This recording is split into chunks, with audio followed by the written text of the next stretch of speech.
خدا نے ان کے اندر بھی ایک انفیکشن بھیجا، ان کو بھی ایک ایسی سخت وبا سے مارا کہ وہاں پر جو مرنے والوں کی تعداد تھی وہ تقریباً 14,700 لوگوں کے اندر انفیکشن آیا، اور وہ انفیکشن ایسا بڑھا کہ اتنی مواد ہوئیں، وہاں پر بھی مری پڑی 14,700 لوگ جو تھے وہ اس انفیکشن سے، وہ اس وبا سے اور اس مری سے مر۔ اب اسرائیلی جو ہیں وہ شتیم میں آتے ہیں تو وہاں پر رہتے ہیں، وہاں پر اپنے خیمے وغیرہ لگاتے ہیں وہاں پر، تو وہاں شتیم کے جو گرد و نواح ہے وہاں پر جو ہیں وہ موابی لوگ، موابی عورتیں رہتی ہیں وہاں پر، تو وہ بڑی حسین و خوبصورت تھیں، تو خدا نے منع کیا ہوا تھا کہ تم نے ان کے ساتھ جو تھے اپنے ریلیشن نہیں رکھنے، لیکن انہوں نے ان عورتوں کو اپنے گھروں میں لے کر آئے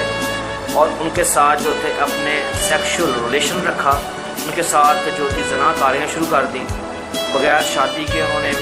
وہاں پر ان سے زنا کاریاں شروع کر دیں، انہوں نے خدا کی بات نہیں مانی، خدا نے پھر وہاں پر وائرس چھوڑا اور وہاں پر تقریباً 24,000 لوگ جو تھے وہ اس وائرس سے مر گئے، خدا نے وبا بھیجی وہاں پر وبا آئی اور 24,000 لوگ مرے۔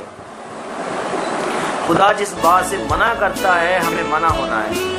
ہمیں خدا کی بات کو سننا ہے، ماننا ہے، اور اب وہ ہمارے فائدے کے لیے ہمیں کہتا ہے،